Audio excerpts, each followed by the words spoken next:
নমস্কার, আপনি শুনছেন গল্পের ক্যারাভান ইউটিউব চ্যানেল।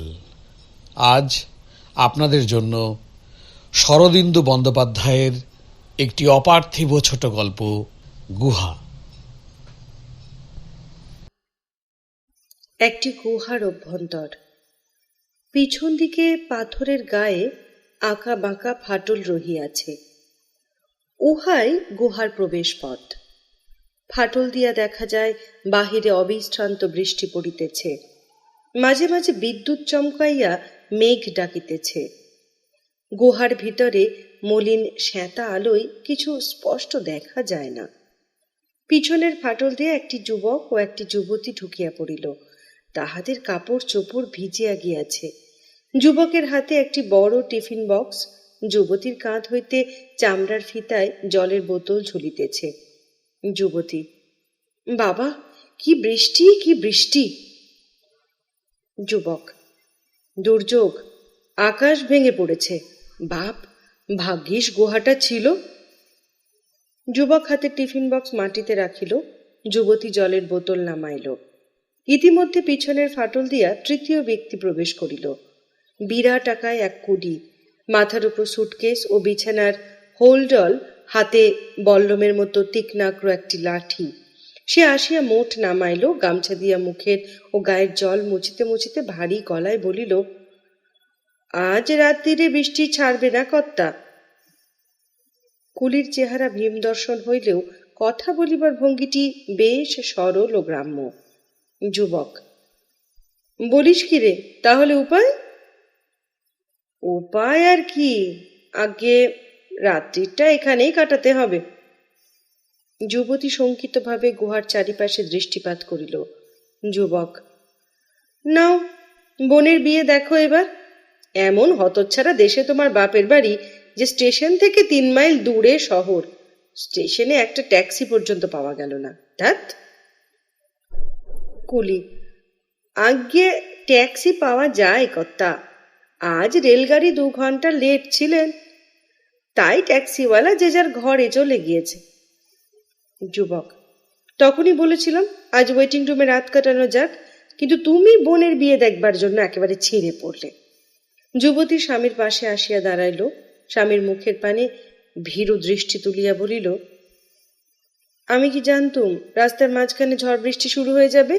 বোনের বিয়েতে এসেছি, বিয়েটাই যদি না দেখতে পেলুম। যুবক: যাকে, এখন আর ভেবে লাভ কি?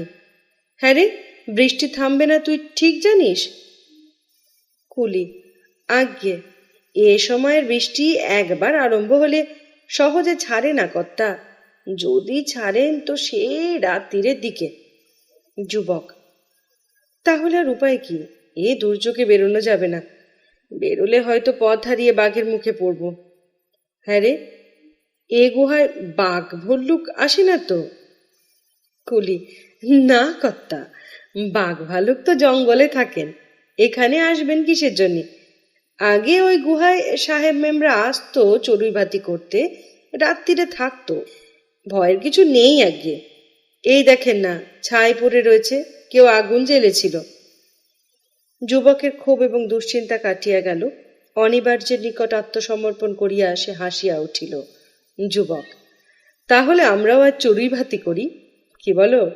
বোনের বিয়ে দেখতে পেলে না বটে, কিন্তু একটা অ্যাডভেঞ্চার তো হলো। যুবতীর মুখ প্রফুল্ল হইয়া উঠিল। আমার খুব ভালো লাগছে, সঙ্গে খাবার আছে, বিছানা আছে, কোনো কষ্ট হবে না। বরং। যুবতী স্বামীর মুখের পানে অর্থপূর্ণ সলজ্জ দৃষ্টিতে চাহিল, তারপর বাহুতে হাত রাখিয়া রস্বস্বরে বলিল, হ্যাঁ গা, কুলিটা থাকবে নাকি? যুবক যুবতীর মনের ভাব বুঝিয়া মৃদু হাসিল, তারপর কুলিকে প্রশ্ন করিল, তুই কি ঘরে ফিরে যেতে চাস? কুলি: এই ঝড় বাদলে কোথায় যাব কর্তা?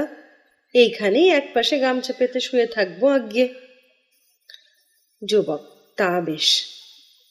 যুবক যুবতী পরস্পরের পানে চাহিয়া নিরাশা ব্যঞ্জক মুখভঙ্গি করিল। তারপর যুবক গুহার চারিদিকে দৃষ্টি ফিরাইয়া বলিল, এসো, গুহাটা একটু ফিরে দেখা যাক। বেশ বড় গুহা। হয়তো হাজার হাজার বছর আগে এখানে কোনো বর্বর মানুষ বাস করত।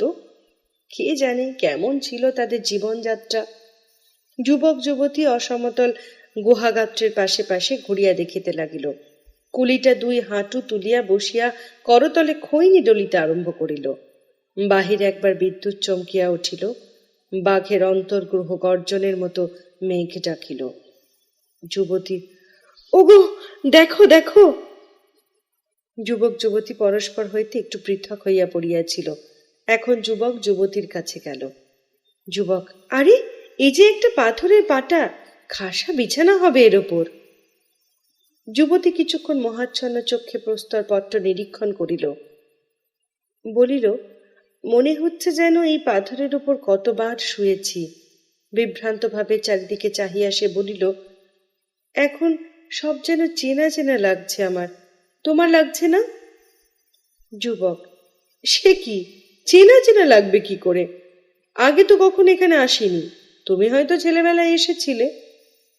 যুবতী, না, এই গুহার কথা আমি জানতুমই না, কিন্তু এখন মনে হচ্ছে। এই দেখো তো, ওই দেওয়ালের খাজে কুলুঙ্গির মতো একটা ফুটো আছে কিনা? যুবতী অঙ্গুলি নির্দেশ করিয়া দেখাইল। যুবক নির্দিষ্ট স্থানে গিয়া দেখিল সত্যই দেওয়ালের গায়ে একটি গর্ত আছে। সে বিস্মিত মুখে স্ত্রীর দিকে ফিরিল। হ্যাঁ, আছে। তুমি জানলে কি করে? কি জানি, কুলুঙ্গির মধ্যে কিছু আছে। না, কিছু না। যুবতী কাছে আসিল। কিছু নেই, কি যেন একটা থাকতো ওখানে, কি যেন মনে করতে পারছি না। যুবক যুবতীর কাঁধ ধরিয়া নাড়া দিল। কি যা তা বকছ, মাথা খারাপ হয়ে গেল নাকি?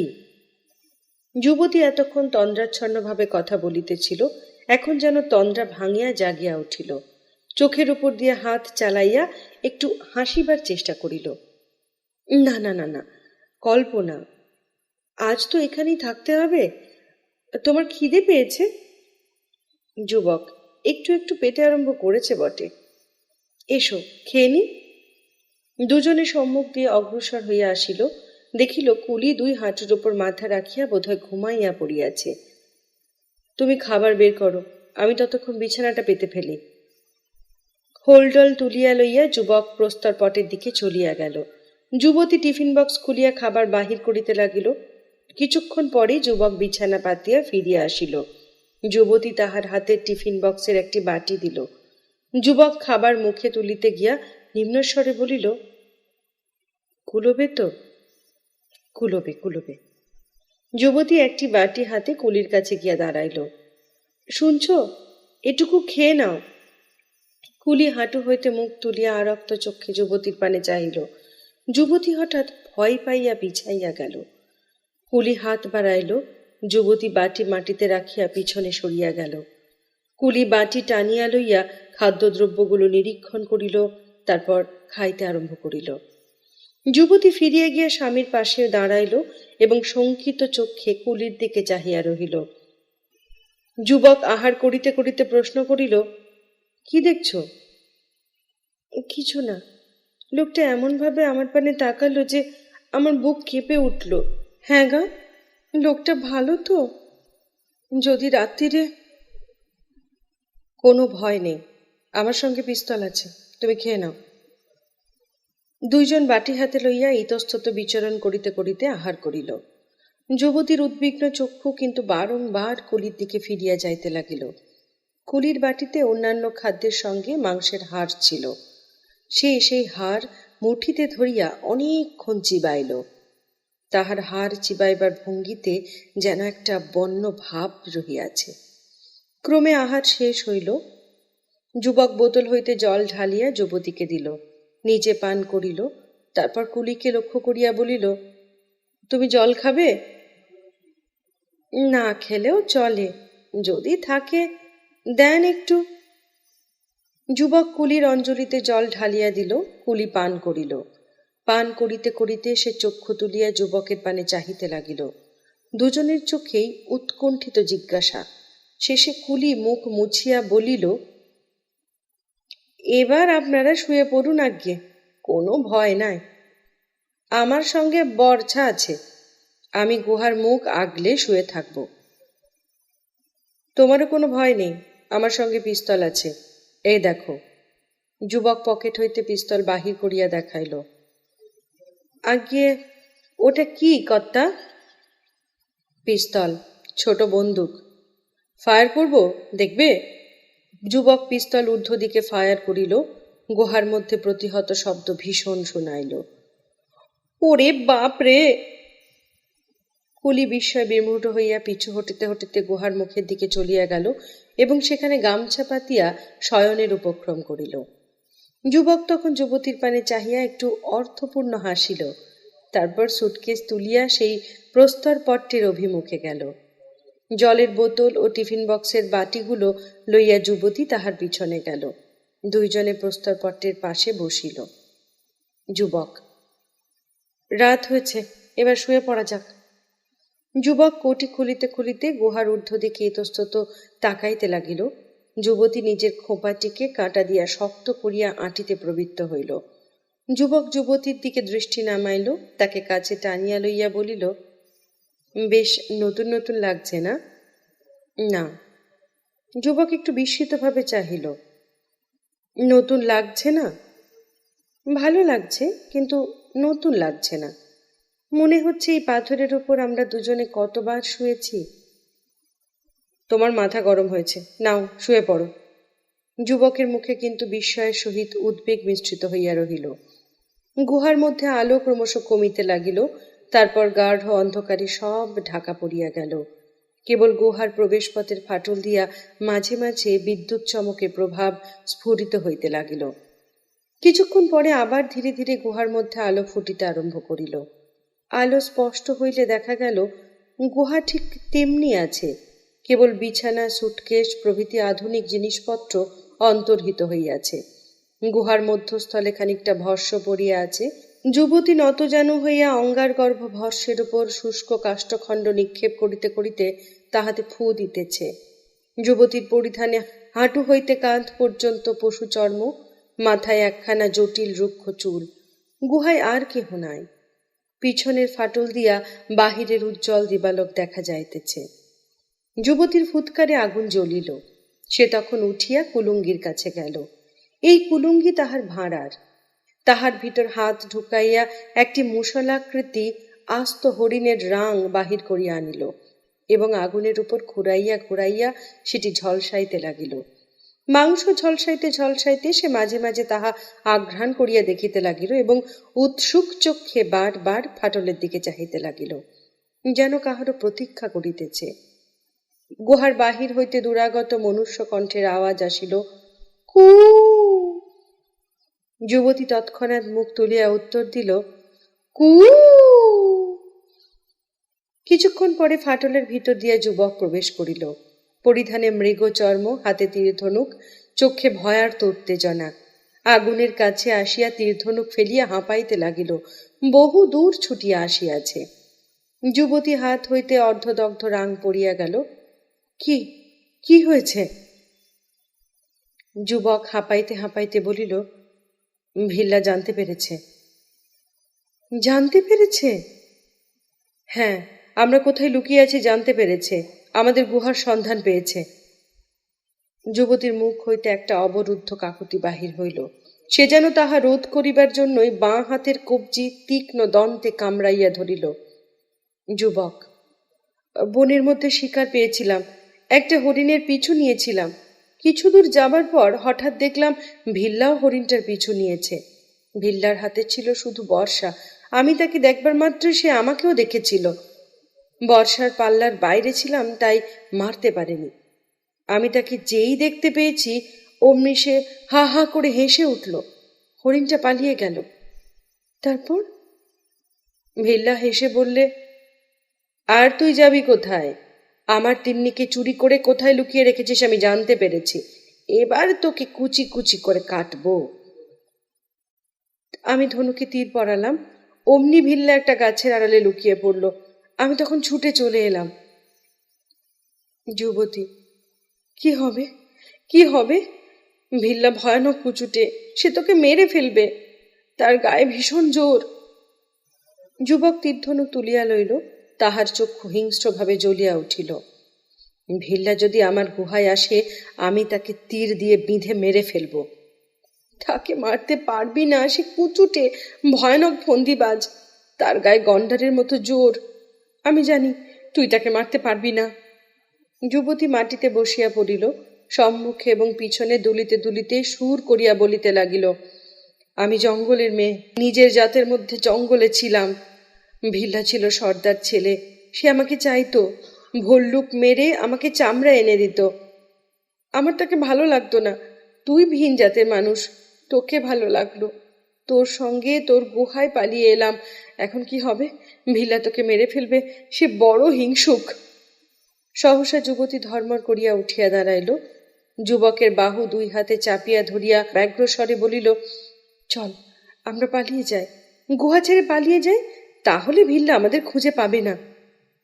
যুবক গর্জিয়া উঠিল, না, আমার গুহা আমি ছাড়ব না, ভিল্লাকে আমার গুহা আমি দেব না। এই সময় বাহিরে একটা বিকট শব্দ হইল। যুবক যুবতী ক্ষণকাল স্তব্ধ একাগ্রভাবে দাঁড়াইয়া রহিল। আবার বিকট শব্দ হইল। যুবতী উত্তেজিত নিম্নস্বরে বলিল, ভাল্লুক, ভাল্লুক ডাকছে, বোধহয় পোড়া মাংসের গন্ধ পেয়ে এদিকে এসেছে। যুবক তরিতে তীরধনুক তুলিয়া লইল। যুবতী, তীরধনুক নিয়ে ভল্লুক মারতে পারবি না, দাঁড়া, আমি ভল্লুক তাড়াচ্ছি, আগুন দেখালেই পালাবে। যুবতী একখণ্ড ধূমায়িত কাঠ তুলিয়া মশালের মতো ঊর্ধ্বে ধরিয়া ফাটলের দিকে ছুটিয়া চলিয়া গেল। যুবক ধনুকে তীর সংযোগ করিয়া শক্ত সতর্কভাবে দাঁড়াইয়া রহিল। যুবতী ফাটল দিয়া বাহির হইয়া গেল। কিছুক্ষণ পরে তাহার কণ্ঠে তীব্র মর্মান্তিক চিৎকার শোনা গেল। যুবক তীর ধনুক হাতে ফাটলের দিকে ছুটিল, তারপর থমকাইয়া দাঁড়াইল। ফাটলের ভিতর দিয়া যুবতী আসিতেছে, তাহার পিছনে ভল্লুকের মতো কালো রোমশ একটা জীব। যুবতীর দুই হাত ভীতভাবে সম্মুখে প্রসারিত, ওষ্ঠাধর চিৎকারের ভঙ্গিতে উন্মুক্ত, কিন্তু কণ্ঠ দিয়া চিৎকার বাহির হইতেছে না। যুবক চমকাইয়া, ভিল্লা? যুবতীর পিছনে ভল্লুকের চামড়া পরিয়া আসিতেছিল ভিল্লা। সে বিকট অট্টহাস্য করিয়া উঠিল, হ্যাঁ, ভল্লুক নয়, আমি ভিল্লা। তীরধনুক ফেলে দে, নইলে আমি তিন্নিকে বর্ছা বিঁধে মেরে ফেলব। যুবক, ভিল্লা, ছেড়ে দে, আমার তিন্নিকে ছেড়ে দে, তুই আগে তীরধনুক ফেলে দে। যুবক তীরধনুক ফেলিয়া দিতেই ভিল্লা যুবতীকে সজোরে সামনে ঠেলে দিল। যুবতী কয়েক পা আসিয়া হুমড়ি খাইয়া পড়িয়া গেল। সঙ্গে সঙ্গে ভিল্লার হাতের বল্লম ছুড়িয়া যুবককে মারিল। যুবক আর্তনাদ করিয়া পড়িয়া গেল। এতক্ষণে ভিল্লাকে দেখা গেল। সে আর কেহ নয়, পূর্বে যাহাকে কুলি রূপে দেখা গিয়াছিল, সেই ভীষণাকৃতি লোকটা। সে এখন ভল্লবিদ্ধ যুবকের উপর লাফাইয়া পড়িল এবং তাহার মাথাটা বার বার মাটিতে ঠুকিতে লাগিল। যুবতী ছুটিয়া আসিয়া পিছন হইতে ভিল্লার চুল ধরিয়া টানিতে টানিতে উন্মত্ততার মতো বলিল, ছেড়ে দে, ছেড়ে দে ওকে, রাক্ষস! ভিল্লা উঠিয়া যুবতীর হাত চাপিয়া ধরিল, তাহাকে সবলে আকর্ষণ করিয়া উল্লসিত স্বরে বলিল, মরে গেছে, ওকে মেরে ফেলেছি, এখন তুই আমার, আমার। যুবতী হাত ছাড়াইবার প্রাণপণ চেষ্টা করিল, কিন্তু পারিল না। ভিল্লা তাহাকে আগুনের দিকে টানিয়া লইয়া চলিল। আগুনের পাশে অর্ধদগ্ধ হস্তি মাংস পড়িয়াছিল। সে তাহা বাঁ হাতে তুলিয়া লইয়া মহানন্দে হা হা হাস্য করিয়া খাইতে আরম্ভ করিল। যুবতী হাত ছাড়াইবার ব্যর্থ চেষ্টায় ফুঁপাইতে লাগিল, ছেড়ে দে রাক্ষস, ছেড়ে দে আমায়। ভিল্লা তাহার আকুতি গ্রাহ্য করিল না। বিজয়দীপ্ত চক্ষে গুহার চারিদিকে চাহিল, মাংসে কামড় দিয়া পরিপূর্ণ মুখে বলিল, এ গুহা আমার, তুই আমার। ওকে গুহার মুখের কাছে পুঁতে রাখবো, ও যক্ষী হয়ে আমার গুহা পাহারা দেবে। ভিল্লা মাংস যুবতীর মুখের কাছে ধরিয়া বলিল, নে খা। খাবো না। ভিল্লা হাড় শুদ্ধ মাংস যুবতীর মুখে গুঁজিয়া দিয়া ক্রুদ্ধ গর্জনে বলিল, খা, খেতে হবে, আজ থেকে তুই আমার, তোকে আমার এঁঠো খেতে হবে। কি, খাবি না? ভিল্লা মুগুরের মতো অস্থিখণ্ড দিয়া যুবতীর মাথায় প্রহার করিল। যুবতী মূর্ছিত হইয়া পড়িয়া গেল। ভিল্লা অস্থিখণ্ড ফেলিয়া দিয়া আরক্ত চোখে মূর্ছিতা যুবতীর পানে চাহিয়া রহিল। আজ খাবি না, কাল খাবি না, না খেয়ে তুই যাবি কোথায়? তুই আমার একবার পালিয়েছিলি, আর পালাতে দেব না। যুবকের দিকে চাহিয়া সে তাহার দেহ হইতে বর্ষা টানিয়া লইয়া বাহির করিয়া লইল। কিছুক্ষণ পরিতৃপ্ত চোখে তাহাকে নিরীক্ষণ করিল। তোকে পুঁতব, তুই আমার গুহা পাহারা দিবি। ভিল্লা নতজানু হইল, ভল্লের অগ্রভাগ দিয়া মাটি খুঁড়িতে আরম্ভ করিল। আবার গুহার আলো ক্ষীণ হইয়া সম্পূর্ণ অন্ধকার হইয়া গেল। অন্ধকারের মধ্যে যুবতীর কণ্ঠের তীব্র চিৎকার শোনা গেল। তারপর দ্রুত আলো ফুটিয়া উঠিল। দেখা গেল গুহা আবার বর্তমানকালে ফিরিয়া আসিয়াছে। প্রস্তরপট্টের শয্যায় যুবতী আলুথালু ভাবে উঠিয়া বসিয়া যুবকের পা ঠেলিয়া জাগাইবার চেষ্টা করিতেছে। যেখানে ভিল্লা মাটি খুঁড়িতেছিল সেখানে কুলি বল্লম দিয়া মাটি খুঁড়িতেছে। মানুষগুলির বেশবাস পরিবর্তন হইয়া বর্তমানকালের বেশবাসে পরিণত হইয়াছে। যুবতী, ওগো ওগো! যুবক ধর্মর করিয়া উঠিয়া বসিল। কে? কি? ভিল্লা কোথায়? হ্যাঁ, তুমিও স্বপ্ন দেখেছ? দুইজনে ব্যাকুলভাবে পরস্পরের পানে চাহিয়া কিছুক্ষণ বসিয়া রহিল। তারপর যুবক শয্যা ছাড়িয়া উঠিয়া দাঁড়াইল, পিস্তলটা বিছানা হইতে তুলিয়া পকেটে রাখিল। বলিল, স্বপ্ন? ভিল্লা কোথায় গেল? যুবতী কুলির দিকে অঙ্গুলে নির্দেশ করিয়া শিথিল দেহে আবার শুইয়া পড়িল। যুবক দৃষ্টি ফিরাইয়া দেখিল কুলি তাহাদের দিকে পিছন করিয়া বল্লম দিয়া মাটি খুঁড়িতেছে। যুবক বিস্ফারিত নেত্রে কিছুক্ষণ চাহিয়া থাকিয়া ধীরে ধীরে কুলির পিছনে গিয়া দাঁড়াইল। এই, কি করছিস? কুলি বল্লম ফেলিয়া উঠিয়া দাঁড়াইল। তন্দ্রাবিষ্ট চক্ষে যুবকের পানে চাহিয়া রহিল। যুবক তাহার গায়ে একটা মৃদু রকমের ঠেলা দিল।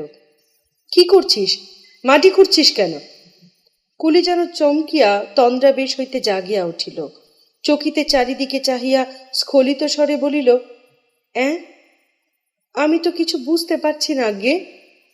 মাটি খুঁড়ছিলি কেন? মাটির তলায় কি আছে? তা তো জানি নে, ঘুমিয়ে ঘুমিয়ে কি যেন স্বপ্ন দেখলাম আজ্ঞে। তুইও স্বপ্ন দেখেছিস? বেশ, তবে খোঁড়। খুঁড়ব? হ্যাঁ হ্যাঁ, খোঁড়, হয়তো কিছু আছে। আজ্ঞে। আবার মাটি খুঁড়িতে আরম্ভ করিল কুলি। যুবক কিছু দূরে সরিয়া আসিয়া দেখিতে লাগিল। হঠাৎ কুলি ভীতভাবে বল্লম ফেলিয়া পিছু সরিয়া আসিল। ওরে বাবা! কি হলো? এখানে কি একটা রয়েছে। কি রয়েছে? আগে মরার মাথা। আপনি দেখছেন না কর্তা? মরার খুলি। ওরে বাপ রে! যুবক গর্তের কাছে গিয়া বল্লমের চার দিয়া একটা নর করটি বাহির করিল। করটি দুই হাতে তুলিয়া লইয়া সে এক দৃষ্টে তাহার দিকে চাহিতে লাগিল। কার করটি? আমার। কুলি কাছে আসিয়া বলিল, মরার খুলি এত কি দেখতেছেন কর্তা? যুবকের হাত হইতে খুলিটা পড়িয়া গেল। সে কুলির দিকে প্রজ্বলিত চক্ষে চাহিল।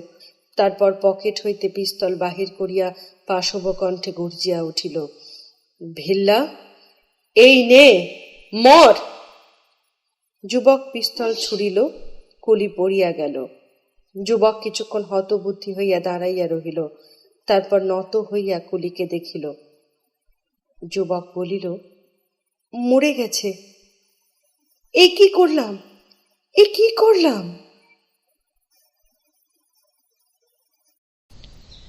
শেষ হলো শরদিন্দু বন্দ্যোপাধ্যায়ের লেখা ছোট গল্প গুহা। আপনারা এখনও যারা আমাদের চ্যানেল সাবস্ক্রাইব করেননি তাদের কাছে আরও একবার অনুরোধ যে আমাদের চ্যানেলটিকে সাবস্ক্রাইব করুন। আর যদি আমাদের গল্প পাঠ আপনাদের ভালো লাগে তাহলে আপনাদের অভিমত আমাদের জানান, লাইক, কমেন্ট, শেয়ার করুন। নতুন গল্প নিয়ে ফিরব খুব শিগগিরই। ততদিনের জন্য ধন্যবাদ।